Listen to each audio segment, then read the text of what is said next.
എല്ലാ പ്രിയപ്പെട്ടവർക്കും ക്രിസ്തുയേശുവിൻ്റെ നിസ്തുല നാമത്തിലുള്ള സ്നേഹവന്ദനം അറിയിക്കട്ടെ. ഇന്നത്തെ നമ്മുടെ ചിന്തയ്ക്കായി വിശുദ്ധ മത്തായി എഴുതിയ സുവിശേഷം 9-ാം അധ്യായം 20 മുതൽ 22 വരെയുള്ള വാക്യങ്ങൾ. മത്തായി 9:20 മുതൽ 22 വരെ. അന്ന് 12 സംവത്സരമായിട്ട് രക്തസ്രവമുള്ള ഒരു സ്ത്രീ അവൻ്റെ വസ്ത്രം മാത്രം ഒന്ന് തൊട്ടാൽ എനിക്ക് സൗഖ്യം വരും എന്ന് ഉള്ളം കൊണ്ട് പറഞ്ഞു. പിറകിൽ വന്ന് അവൻ്റെ വസ്ത്രത്തിൻ്റെ തൊങ്ങൽ തൊട്ടു. യേശു തിരിഞ്ഞ് അവളെ കണ്ടപ്പോൾ, മകളെ, ധൈര്യപ്പെടുക, നിന്റെ വിശ്വാസം നിന്നെ രക്ഷിച്ചു എന്ന് പറഞ്ഞു. ആ നാഴിക മുതൽ സ്ത്രീക്ക് സൗഖ്യം വന്നു. കർത്താവിൻ്റെ പരിശുദ്ധ നാമം വാഴ്ത്തപ്പെടട്ടെ. 12 വർഷമായി രക്തസ്രാവത്താൽ ക്ലേശിക്കുന്ന ഒരു സ്ത്രീ കർത്താവിൻ്റെ അരികിലേക്ക് വരുന്നു. യായിറോസിൻ്റെ മകൾ ജനിച്ച സമയത്ത് ഇവൾ രോഗിണിയായതാണ്. അതായത് 12 വർഷം.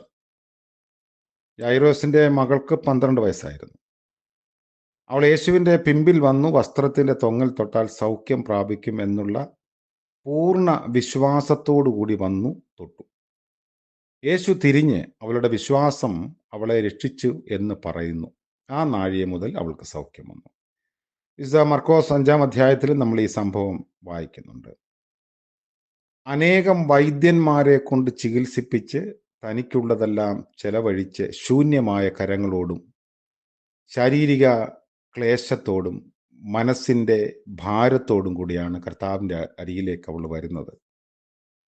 അപ്പോൾ യേശുവിൻ്റെ വസ്ത്രത്തിൽ തൊട്ട് സൗഖ്യം പ്രാപിക്കുന്ന ഒരേ ഒരാളിനെ മാത്രമേ നമ്മൾ പുതിയ നിയമത്തിൽ കാണുന്നുള്ളൂ. രോഗനില വളരെയധികം വഷളായി. വേറെ ഒരു സാധ്യതയും മുൻപിലില്ലാതെ കർത്താവിൻ്റെ വസ്ത്രത്തിൻ്റെ തൊങ്ങൽ തൊട്ട് സൗഖ്യം പ്രാപിക്കുന്നു. കർത്താവ് അവളോട് പറയുന്നു, സമാധാനത്തോടുകൂടെ പോവുക. അതുമാത്രമല്ല, ബാധ ഒഴിഞ്ഞ് സ്വസ്ഥമായിരിക്കുക എന്നും പറയുന്നു. അപ്പോൾ ബാഹ്യമായും ആന്തരികമായുമുള്ള സൗഖ്യം കർത്താവ് തൻ്റെ വസ്ത്രത്തിൽ സ്പർശിച്ച സ്ത്രീക്ക് നൽകുന്ന രംഗം നമ്മുടെയൊക്കെ ജീവിതത്തിൽ എത്രയോ പ്രാവശ്യം വീണുപോകാമായിരുന്ന സാഹചര്യങ്ങളിൽ കർത്താവ് നമ്മളെ താങ്ങി ബലപ്പെടുത്തി. യേശു അവളോട് പറയുന്നത് സമാധാനത്തോടെ പോവുക. നമ്മുടെ സമാധാനം തകർത്ത് കളയുന്ന എല്ലാ ക്ലേശങ്ങളിൽ നിന്നും ക്രിസ്തുവിൻ്റെ സാന്നിധ്യം നമുക്ക് സമാധാനവും പൂർണ്ണ സൗഖ്യവും നൽകും. മുതലെല്ലാം വിറ്റ് ദരിദ്രയായി തീർന്നവൾ, മനസ്സുകൊണ്ടും ശരീരം കൊണ്ടും ക്ലേശവും പ്രതിസന്ധിയും നിറഞ്ഞ ജീവിതം, സമാധാനമില്ലാത്ത ജീവിതം, ഇത് കർത്താവിൻ്റെ സന്നിധിയിൽ നമുക്ക് മറുപടി നൽകുന്ന, ഉത്തരം നൽകുന്ന ഒരു വലിയ സംഭവമാണ്.